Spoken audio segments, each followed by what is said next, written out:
1, 2, 3. Salut tout le monde!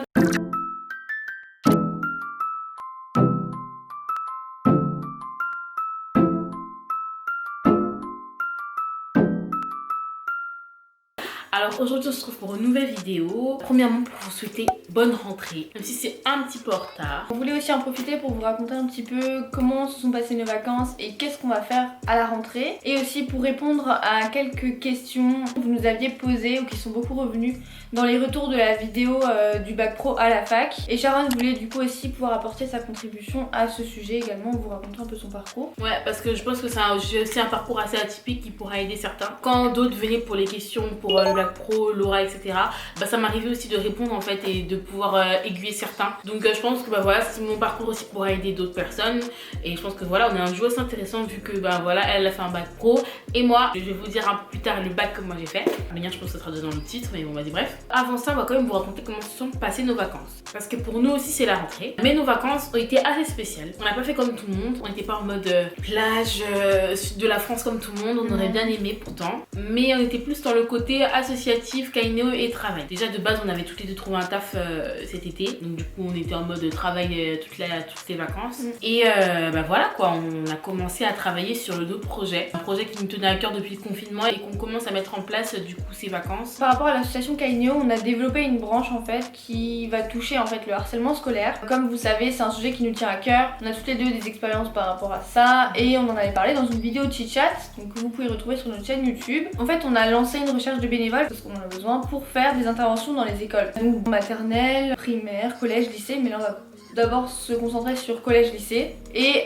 voilà, ça consiste vraiment en fait à pouvoir venir témoigner, à vous parler de nos expériences, à ouvrir aussi les élèves à la parole et permettre en fait à ceux qui ont vécu ça de non seulement en parler mais également aussi de se reconstruire parce que le harcèlement ça a des conséquences sur le long terme en fait dans la vie des gens et le but c'est d'arrêter ce processus là dans nos vies et puis de se reconstruire, de passer à autre chose également. Et donc du coup pendant le confinement et les vacances on a pris nos réseaux en fait comme un outil pour pouvoir commencer à faire en sorte que le projet puisse prendre de l'ampleur, puisse prendre place. Pendant le confinement sur nos réseaux on a réuni nos bénévoles donc on a fait des annonces, on demandait les gens qui étaient intéressés, on a réussi à réunir nos bénévoles. Au fur et à mesure de certains rendez-vous que j'ai eu avec le maire de ma ville et d'autres responsables au niveau associatif jeunesse de ma ville, on a réussi à avoir une salle. D'ailleurs la vidéo est sortie il y a pas longtemps, je trouve que vous allez la voir si tu es intéressé par le projet. Et donc du coup ça s'est passé comme ça en fait, on a vraiment pendant ces vacances travaillé. Comme on l'a dit un peu avant, nos vacances elles nous ont vraiment, c'était pas vraiment des vacances de profiter, même si on aurait bien voulu vraiment le faire. Mais on a vraiment été dans une dynamique de faire en sorte que le projet puisse vraiment prendre pied.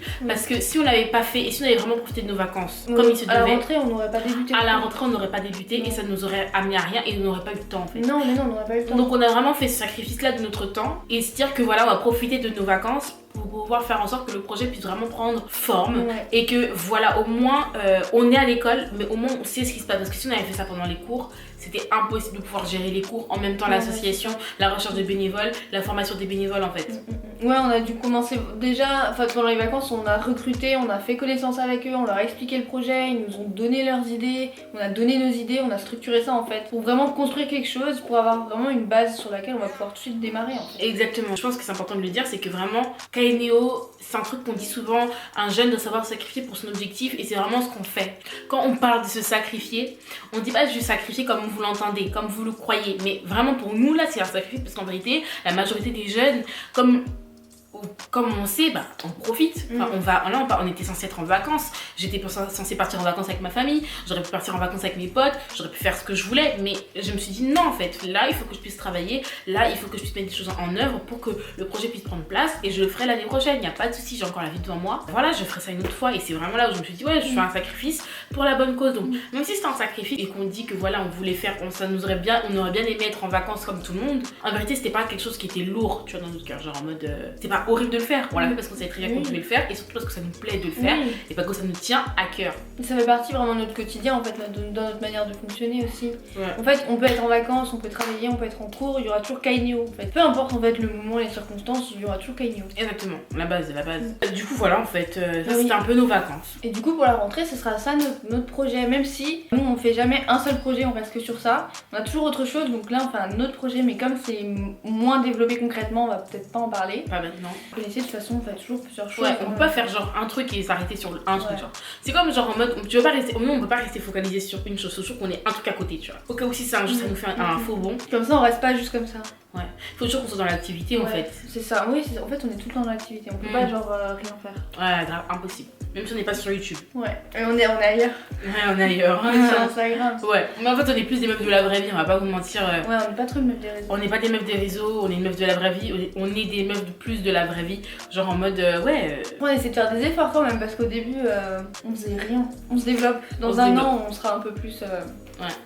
Donc du coup là c'est la rentrée, c'est pas juste la rentrée par rapport à nos projets et tout, mais on a aussi la rentrée des cours normaux. Donc là comme c'est aussi une vidéo, on parle un petit peu des cours et tout ça. Moi dans la continuité de mon parcours, je rentre en 3e année d'histoire. Si vous voulez savoir un petit peu plus, vous pouvez retourner sur ma vidéo sur le bac pro où je parle vraiment en détail de tout mon parcours, comment ça s'est passé, tout ça, des conseils que je peux donner. Mais voilà, moi je rentre en L3 et Sharon elle entre en école de commerce.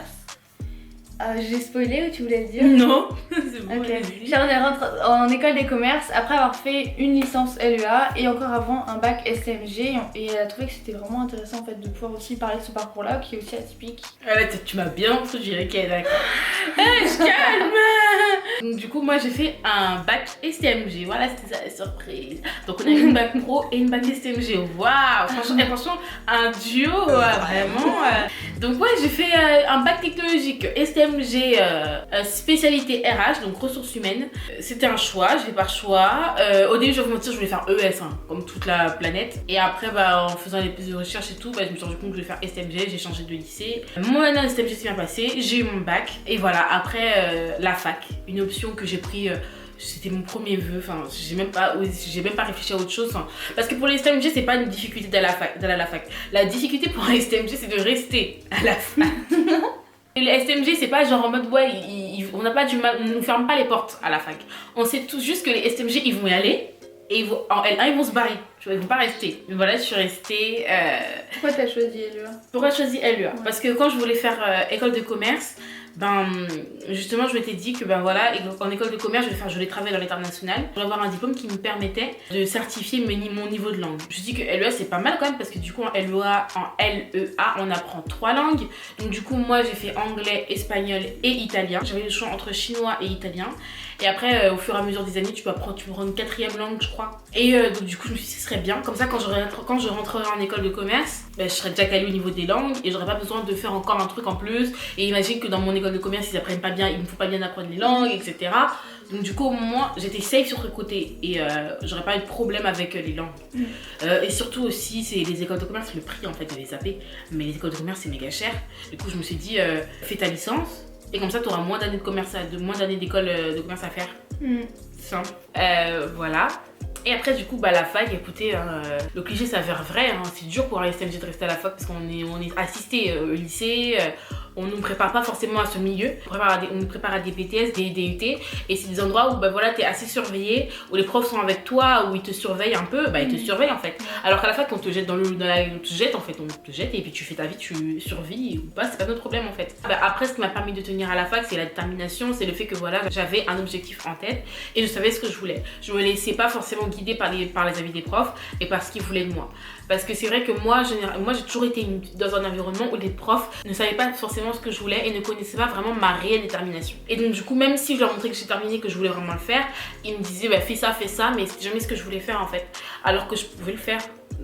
Aujourd'hui, depuis le lycée, je savais que je voulais faire une école de commerce et aujourd'hui je fais une école de commerce. Moi je suis pas une fille comme Laura, comme vous avez pu le voir dans la vidéo, en mode voilà elle aime les cours, elle aime la connaissance, comme elle le disait au début de la vidéo, voilà moi je suis une fille, je suis assez intellectuelle, etc. Ouais, dans la première. Ouais, je te dis ça. Et tu disais, c'est moi j'aime bien l'étude, j'aime bien l'école et tout. Bref, je te ok. Et tu me juges de Non, je te juge pas. Plus jamais je vais la regarder cette vidéo. Tu dis ça dans les premières minutes. Oui, bien, je sais, je me souviens. Ouais. J'étais trop enthousiaste à ce moment-là, c'était le début de ma L2, j'aimais les cours, j'ai pas souffert après, enfin je souffrais pas encore. Après c'est sûr que c'est pas que j'aime l'école, j'aime bien savoir. Ouais. Non mais l'environnement d'école en vrai il est claqué, mais c'est vrai que le fait que tous les jours tu sors de l'école avec un nouveau truc dans la tête c'est cool en vrai. C'est ça que j'aime. Mais ouais, genre moi je suis pas une meuf comme Laura. Moi à la base, moi je suis pas une fille, enfin je m'en fous de l'école, c'est un grand mot, faut pas déconner non plus, mais Je suis pas une fille, je suis fan de l'école, j'ai plus en mode, je suis une meuf, moi je préfère aller regarder sur moi-même, regarder moi des trucs qui me plaisent, apprendre de moi-même que aller à l'école, etc. Mais bon, je me dis qu'il faut que j'aille parce que j'ai un certain objectif, j'ai des envies, je veux faire des choses dans la société et c'est vrai qu'il faut une certification, il faut que je puisse être pris au sérieux par les institutions, etc.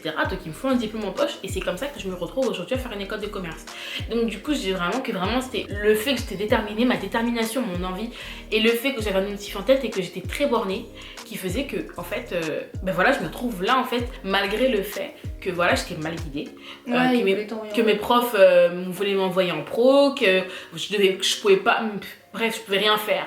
Mais voilà, aujourd'hui, je me retrouve là. Et pour dire que voilà, vous êtes capable, vous pouvez le faire en fait. Ce qui m'a aussi également aidé, c'est le fait que je sois très détachée du système scolaire. Pour moi, le système scolaire, c'est du 8h, 18h, grand max 18h45. Hein, pour ceux qui ont des heures de colle ou ceux qui ont des problèmes.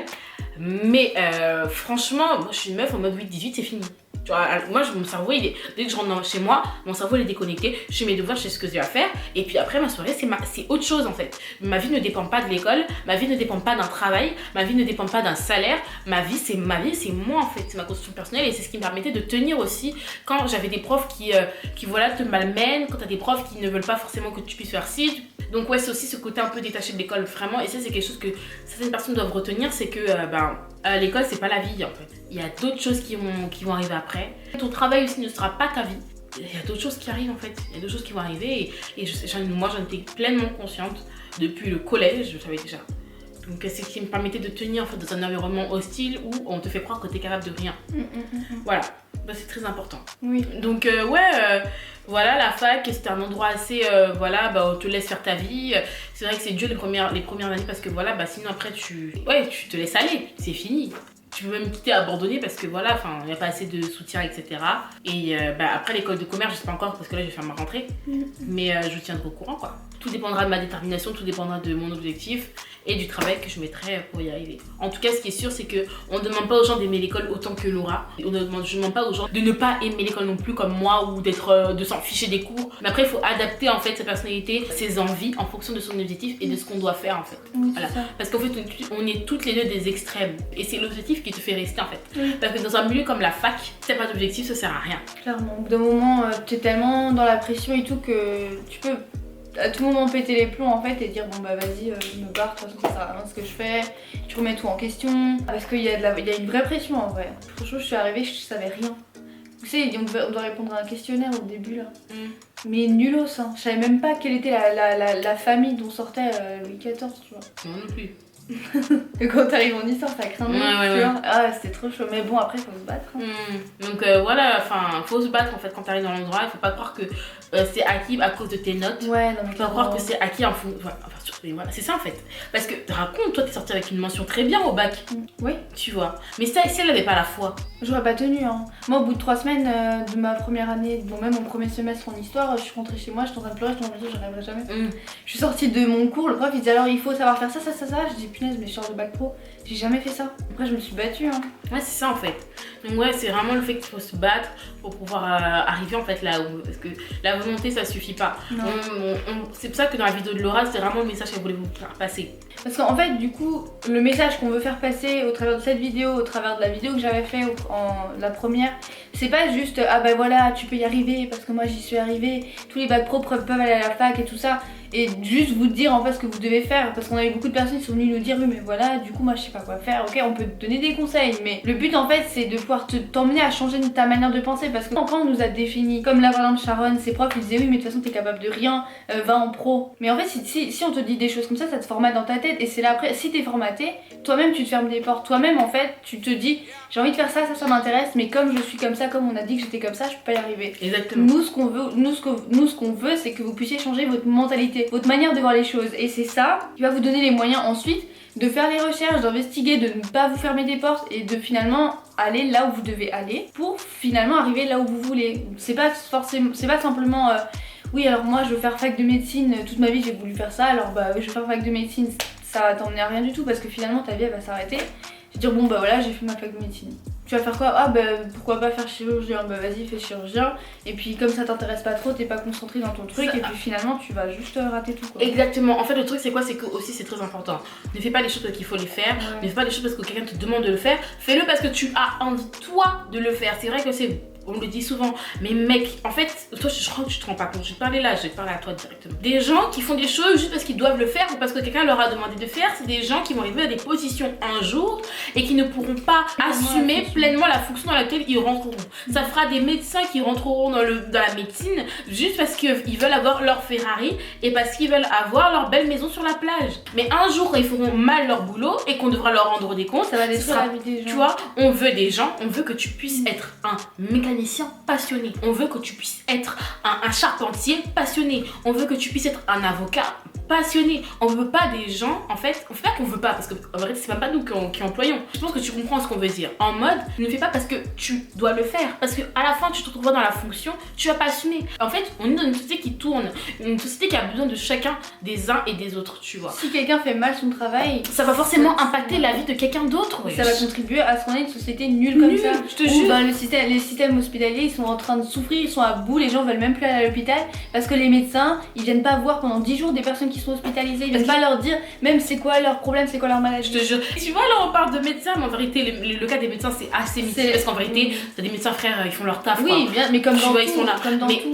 Aujourd'hui, on va parler simple. La politique, des gens qui sont politiques parce ils ont juste le goût du pouvoir, alors qu'en vérité c'est pas ça du tout, tu vois. Et ils sont là parce qu'ils ont le goût du pouvoir, parce qu'ils veulent rester en haut, parce qu'ils aiment avoir l'argent, parce qu'ils aiment avoir truc. Et voilà, tu vois. Donc tu fais ici, tu fais juste parce que pour ton avis personnel, pas pour pouvoir aider la société, bah t'es nul en fait. Finalement, ça nous emmène en fait sur une des questions qui est ressortie le plus et qui nous a semblé vraiment importante pour faire cette deuxième vidéo sur les cours, sur la rentrée, tout ça. C'est comment bien choisir son orientation en fonction de son objectif. Alors tout d'abord, il faut qu'on puisse d'abord parler de l'objectif, parce que l'objectif c'est pas se dire ah bah j'ai envie de faire fac de médecine ou ah j'ai envie juste de faire tel ou tel métier, mais c'est de vraiment se projeter au-delà, c'est vraiment de se dire bah j'ai envie déjà il y a ça qui m'intéresse.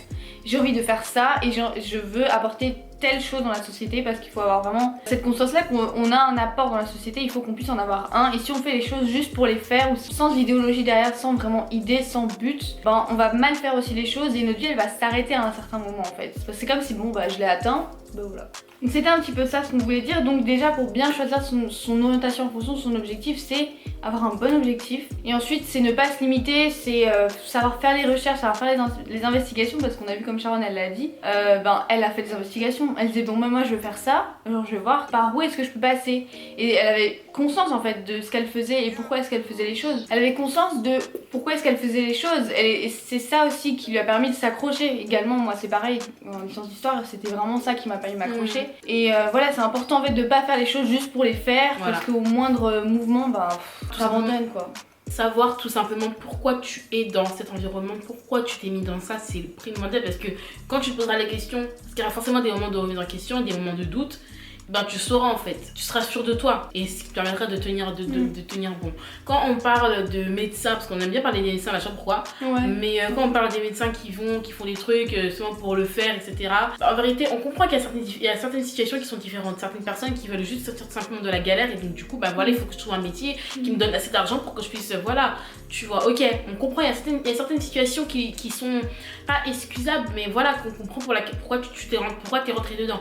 Mais dans tous les cas, ce qui est sûr, c'est comme j'ai dit en fait, à la fin tu deviens acteur dans la société, et tes actes ont un impact dans la vie de l'autre, surtout dans le cadre professionnel où on vend des biens et des services pour autrui, tout simplement en fait. La personne devra consommer ce que tu as à offrir, et si tu le fais mal, ça va forcément avoir un impact dans sa vie. Là je parle pas forcément du truc en mode la caissière qui a mal bipé, on parle vraiment des métiers vraiment qui ont vraiment un impact dans la vie des gens, genre en mode avocat, défendre une personne, les juges, les politiques, les médecins et encore plein d'autres qui me viennent pas forcément directement à l'esprit. Mais voilà en fait, c'est très important, il faut comprendre que les études ça va te ramener à un métier, et le métier ça va t'amener à vivre en société avec d'autres personnes, à avoir un impact dans la vie des gens en fait. Et c'est ça que quand on parle de choix de vie, et d'objectifs, c'est très important parce que ton objectif doit être en rapport avec ton métier. Et c'est ce qui te permettra de vivre une vie assez équilibrée et de t'épanouir en fait. Après, c'est obligé. Le métier pour nous n'est pas un objectif en soi. Parce que pour nous, un objectif doit toujours grandir au fur et à mesure. Tu dois se développer, c'est un projet qui se développe. C'est un projet qui se développe. Ça peut pas seulement s'arrêter à un métier parce qu'une fois que tu auras ton métier, bah, ça veut dire que ta vie c'est bon, c'est au paradis quoi. Tu peux mourir demain. Tu peux mourir demain, c'est pas un problème. Ben non. Tu vois, donc vraiment pour nous, un métier ce n'est pas un objectif concret. Mais un objectif peut être mis en relation avec un métier. Pour accomplir mon objectif, j'ai besoin de faire ce métier-là. Là, c'est plus cohérent. Et voilà, l'objectif n'est pas quelque chose de matériel. Je vais pas avoir une maison ou avoir un tel salaire, etc. Ça, c'est aussi un objectif claqué au sol.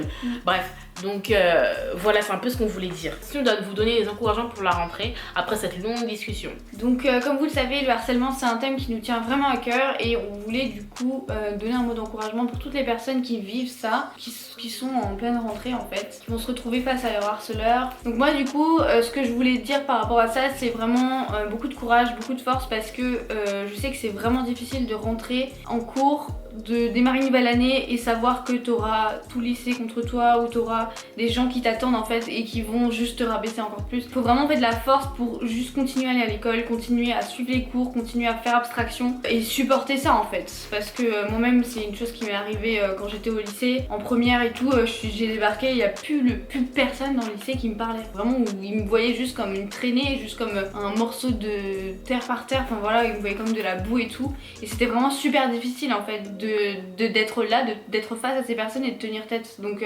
vraiment beaucoup de force, beaucoup de courage parce que c'est pas facile. Et surtout se dire que ça va passer et que vous êtes des humains, vous devez être traités comme des humains. Gardez vraiment fort contre vous en fait votre dignité, vous laissez personne vous l'enlever en fait.